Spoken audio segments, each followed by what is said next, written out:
Ok, vous voyez que ça va marcher, mais ça peut poser des problèmes de performance.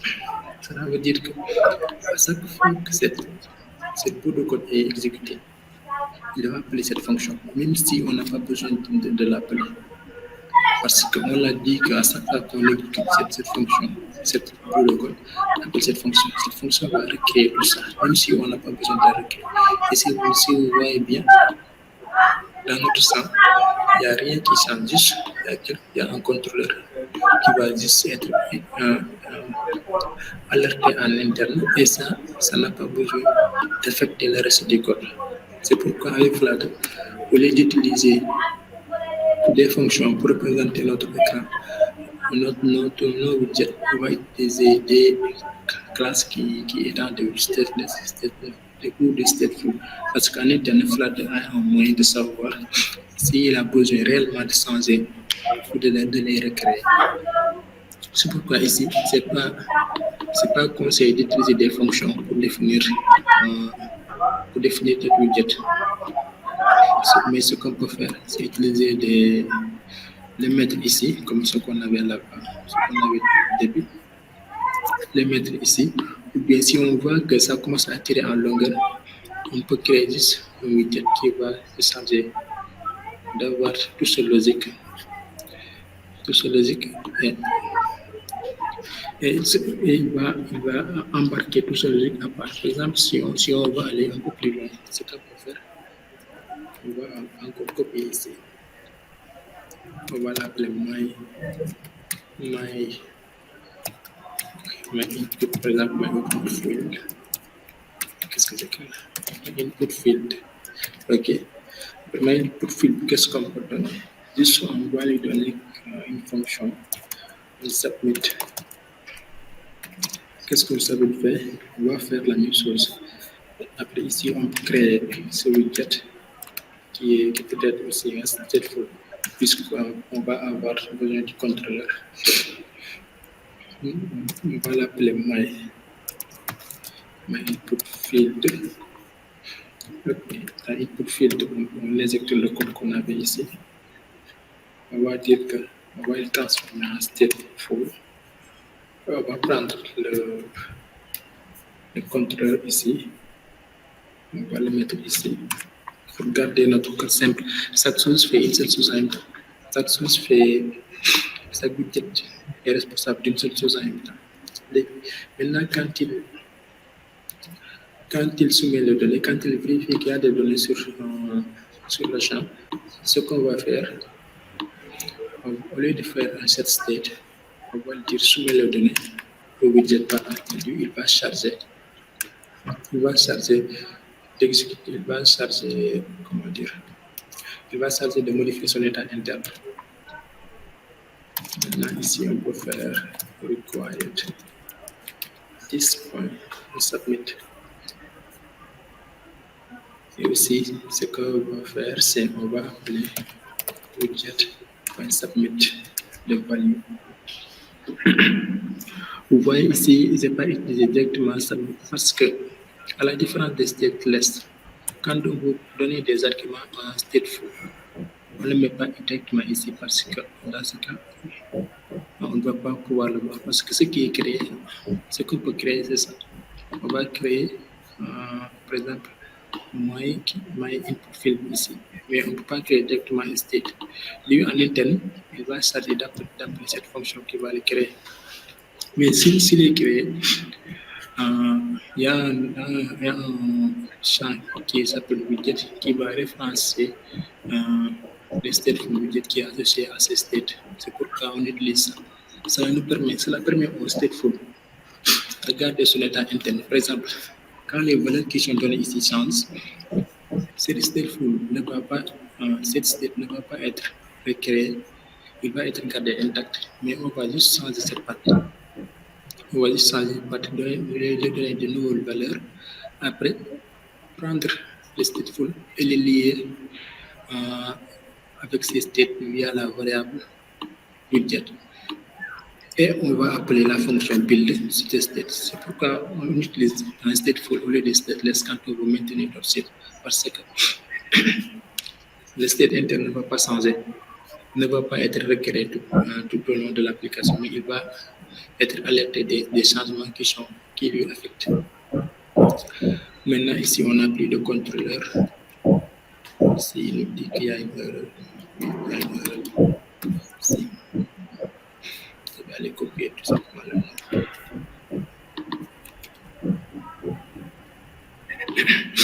Maintenant, tentons d'exécuter encore notre code pour voir qui nous dit qu'il y a une erreur. To the page state is not subtitle state.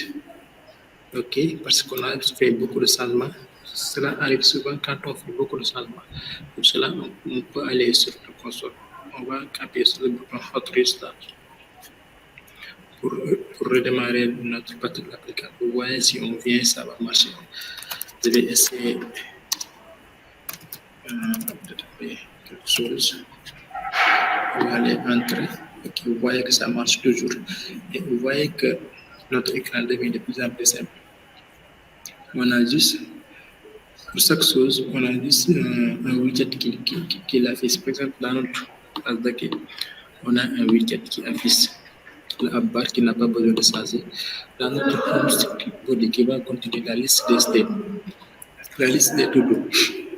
On a la liste des to-do, on a ici l'input qui est son propre composant qui va charger de gérer les champs et les validations. Voilà la liste des to-do ici. Ils sont aussi des widgets qu'on a créés ici. Avec Flutter, ça va marcher comme ça. Si vous avez besoin de créer quelque chose, le mieux c'est de créer. Si vous avez besoin d'implémenter un outil, le mieux c'est de créer un widget spécifique qui va charger de gérer le truc. Maintenant, ça va aller à un moment où vous avez votre état interne qui est tellement grand parce que c'est simple. On a juste la liste des to-do. Mais par exemple, si vous avez besoin d'avoir un écran d'authentification ou bien un écran qui va, l'écran de WhatsApp, il y a beaucoup de choses. Il y a des tabs qui sont ici, il y a des listes, il y a des flutters qui sont. Dans ce cas, gérer tout l'état de votre composant ici, ça va poser des problèmes puisque ça va être tellement complexe. Rien que pour gérer l'état, vous avez besoin de beaucoup de logique ici. Vous avez implémenté beaucoup de fonctions ici. C'est pourquoi on a les gestionnaires d'état. C'est quoi les gestionnaires d'état? Les gestionnaires d'état nous permettent de, par exemple, gérer notre state de façon externe. Par exemple, on va avoir ici, on peut créer ici notre gestionnaire d'état. On va avoir un to-do modèle, par exemple.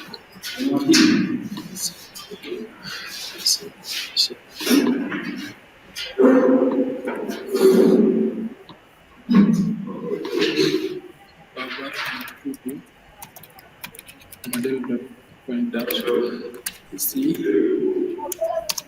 créer la classe tout modèle qui va étendre change notify.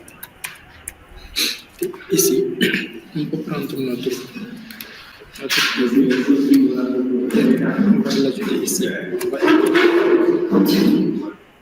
L'utilisateur ajoute ce qu'on peut faire pour les développeurs, on va créer une fonction qu'on appelle la to-do, qui va ajouter les to-do. Et à chaque fois qu'il ajoute le to-do, on appelle la fonction notify listener pour dire que l'exécuteur qu'il va ajouter un to-do. On peut avoir un toggle to-do pour changer l'état, on peut avoir les to-do.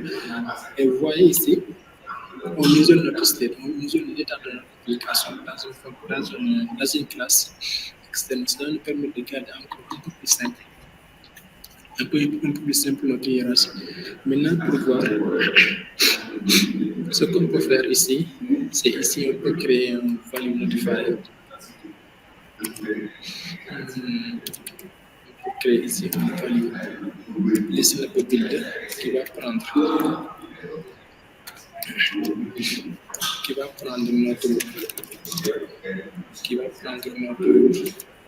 modèle. Là, on va créer ici notre modèle. Ici, il nous dit qu'on a besoin, c'est un step de tête. Et ça, on va importer notre modèle. Ici, il y a le builder.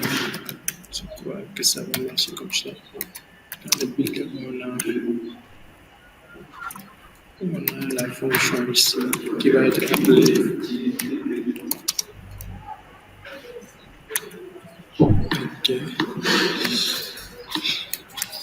Dans le builder, on a le contexte, et le value et le charge. On fait ici value listenable. On va utiliser notre modèle qui nous dit que ça ne marche pas pour l'instant.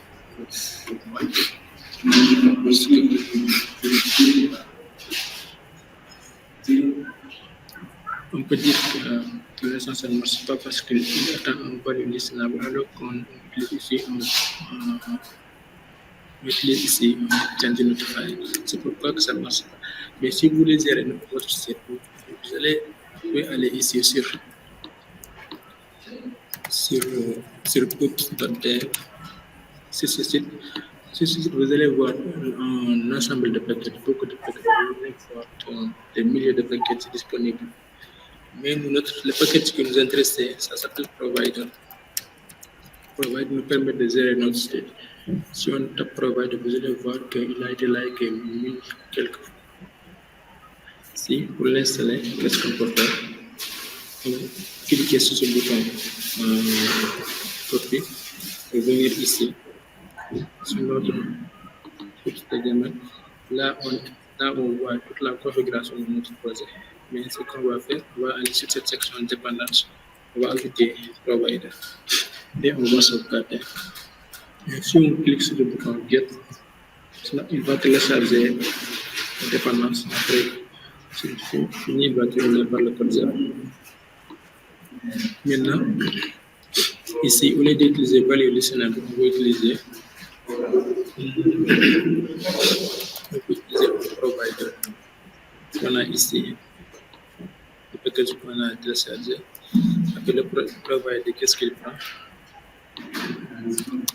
Il prend create, la fonction create.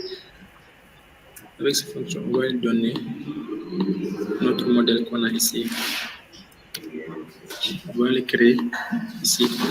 Et on va avoir le child qui va être notre body. Parce que cette partie n'est pas affectée par la logique qu'on a ici. C'est juste que le body qui a besoin de changer. Maintenant, si on a besoin de récupérer cette classe-là qu'on a créée ici, ce qu'on peut faire, c'est venir ici faire final. Notre modèle est égal à provider de contexte de modèle. Cela nous permet de dire qu'on va récupérer le modèle ici qui est inscrit sur l'hiérarchie. Ce que provider va faire, c'est qu'il va remonter pour voir là où on a mis provider et là où on a créé notre modèle. Maintenant, si le trouve, on le redonne.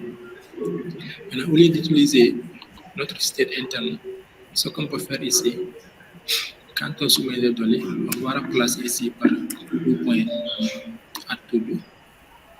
et ici, au lieu de calculer tout ici, on va faire modèle point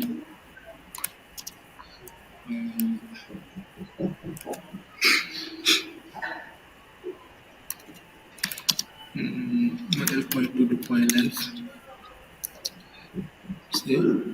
Après ici, on va avoir la même chose. Ok. Et quand on soumet un to-do, quand on veut changer le to-do, au lieu de lui donner ici des arguments, ce qu'on peut faire, On va supprimer tout ça. Et on peut venir ici sur la table, sur la classe. Toujours, on va supprimer ici. On va prendre ici notre modèle. On va dire modèle est égal à provided context pour get to do. On va importer le to do. On va importer le provider. Et ici, on va appeler le modèle point.